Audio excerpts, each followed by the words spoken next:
Ар бир майрамда үй кыжейкелери дасторконго даамдуу тамак аштарды даярдоо менен алек. Муну менен катар мына ушул дасторкондо сөзсүз түрдө таттуу шириндиктер орун алат. Аны ар бир эле аял заты жасай бербейт. Ошол себептен биз бүгүнкү берүүбүздө шириндиктерди мыкты жасай билген кесипкөй кыздар менен бирге үй шартында бат жана даамдуу жасоо ыкмасын көрсөтүп берели. Саламатсыздарбы? Бүгүн биз үй кыжейкелерине ылайыкташтырылган тортубузду көрсөтүп беребиз. Анда сиз экранга жакыныраак туруп биздин тортубузга назар салыңыздар. Биринчиден сиздерге ылайыктуу болуш үчүн биз атайын мындай бычак ала келгенбиз. Ошол бычак менен торту бөлүп алабыз.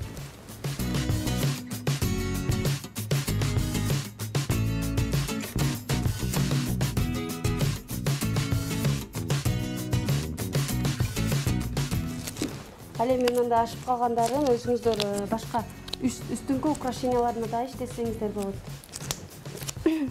Торту жасагандан кийин аны сөзсүз үстүн козоп жасаш керек. Себеби дегенде бардык нерсе сулукка, бардык адам сулукка маани берет. Ошондуктан торту жасаш үчүн бизге майсика керек. Бул ак майсика. Буну ар түрдүү цветте майсикалар да болот. Бирок ар бир түстү алып отурбастан ага краска да кошсок болот.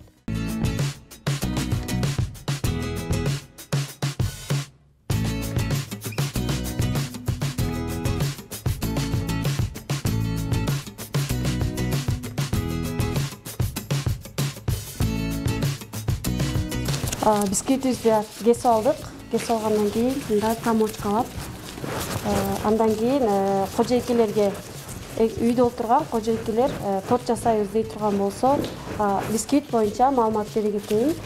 Бисквитке 4 түштүк жумуртка, 100 грамм сахар, 75 грамм un, өсүмдүк май кетет. Эми биз тортубуз бисквитибиз кесилип бүттү, эми ичине кремдерин салып алабыз.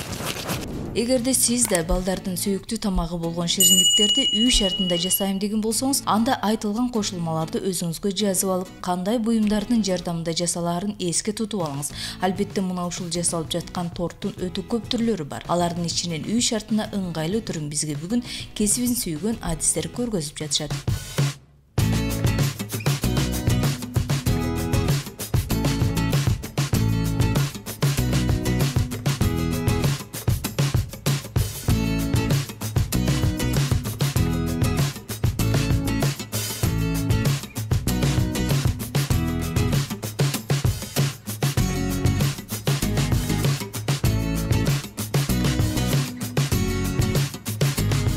Бисквит канча градуста бышат дей турган болсоңуздар, 100-180 градуста бышат. Андан соң бисквит бышкандан кийин сөзсүз түрдө 8 саат туруш керек. Торт жасалбай. Торт атайын даяр болгондон кийин, майланып бардыгы даяр болгондон кийин, кеминде холодильникте, морозильникте 12 saat turuş керек. Торттун үстүн коздогонго, майлаганга атайын крем даярдап алабыз.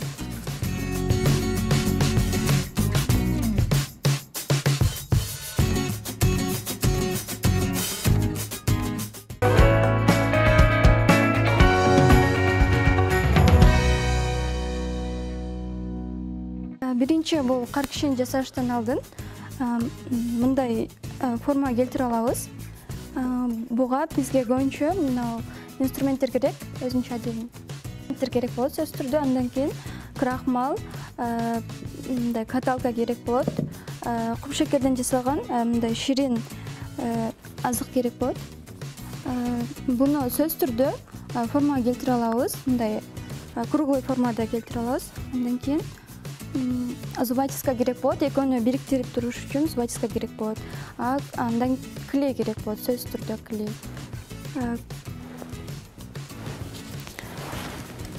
Эми торттун сырткы көрүнүшүн жасайбыз. Биринчи мындай насадка алышыбыз керек. Торт көбүрчүк үчүн сайын ысык суунун жардамы менен тегиздейбиз.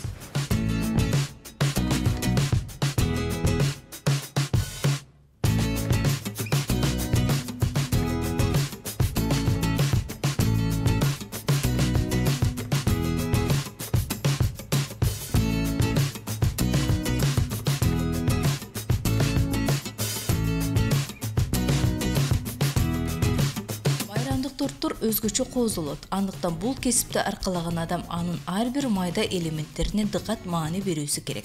Айтсак, кандай түстөрдү айкалыштыруу менен кайсыл түстү чыгара алабыз? Татымдарды өз өлчөмүн билүү. Муну менен катар бир көргөндө биздин шириндик адамдын табитин ача турган болуусу керек. Ошондой жасап жаткан ишибизден жакшы жыйынтык чыгара алабыз. Биз азыр көк светти тандап алдык. Сиздер үй шартына ылайыктуу, өзүңүздөрдүн табитиңиздерге ылайыктуу ар кандай түстүү краскаларды колдонсоңуздар болот.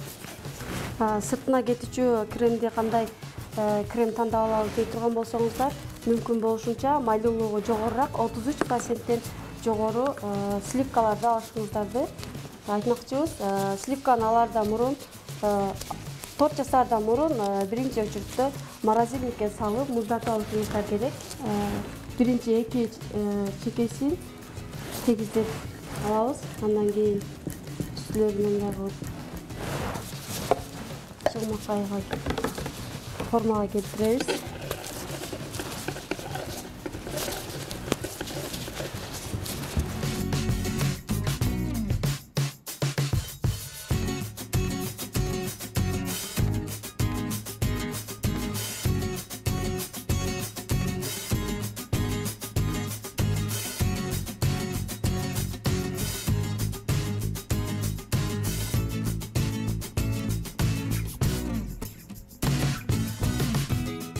Түзүлүшүн жасап алдым, формасын жасап алдым. Эми буну мындай айтканда кийинтебиз. Буну жука кылып жая алабыз.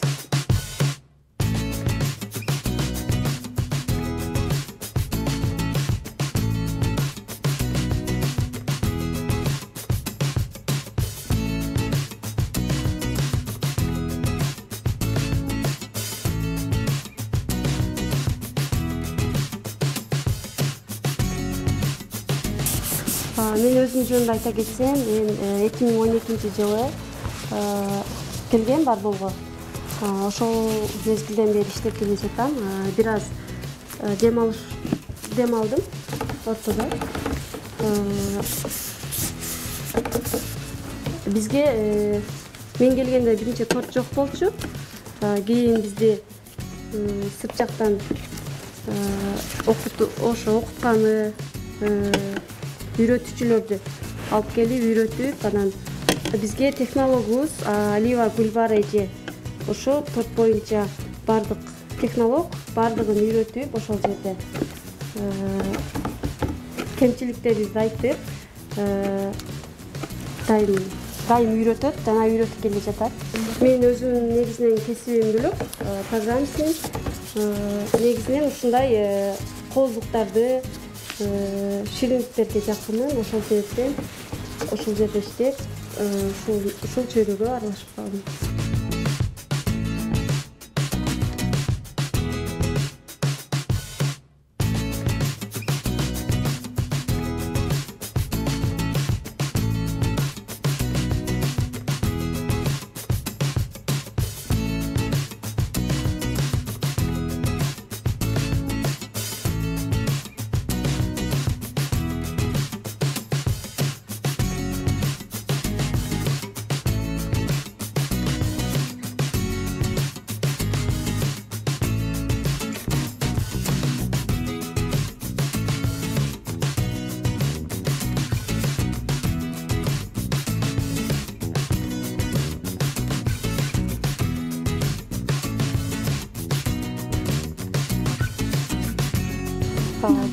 Бир торту жасаш үчүн атайын, эгерде бизде торттор 12 саат холодильникте, морозильникте турат эмеспи, ошондуктан бардыгы даяр болсо 10-15 минуталык убакыт кетет.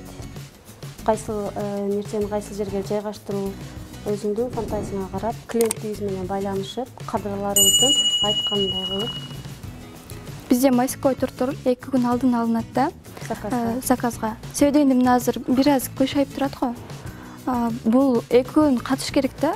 Жок дегенде 1 күн катыш керек. Ошол үчүн 2 күн алдын алып коебуз. Бөөктөрдүн көз жоосун алган шериндиктер албетте Аяз атанын келбети менен кооздолду. Бул ар бир үйдөгү балдардын кубанычына кубаныч кошот. Эми жасалуу жолун көргөн соң өзүбүз жасап дастурганга койсок болот. Ал эми биздин шериндиктерди жасоо боюнча мыкты кесип ээлерине ийгилик каалайбыз.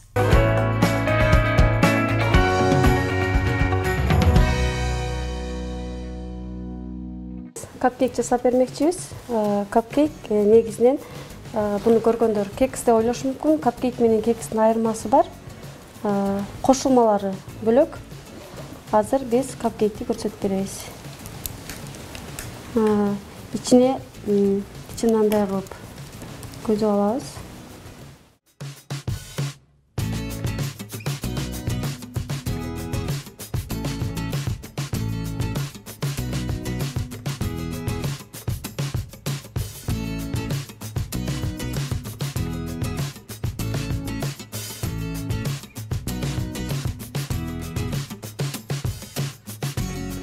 Biz сушонканы куюп алдык. Андан кийин үстүңкү коздук койсок, атайын мешочкага мындай кылып насадканы салып алабыз.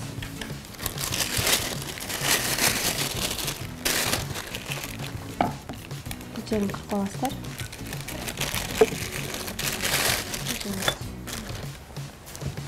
Үстүнө келсек,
Мынакей биздин таттууларыбыз даяр болду. Буларды көргөнүңүздөрдөй эле ушундай кооз кылып жасап алсаңыздар болот. Мындан да жакшынакай кылып жасасаңыздар болот. Биздин таттууларыбыз даяр болду. Андыктан сиздер да дасторконуңуздарды кооздогуңуздар келсе, ушундай ыкма менен жасасаңыздар болот.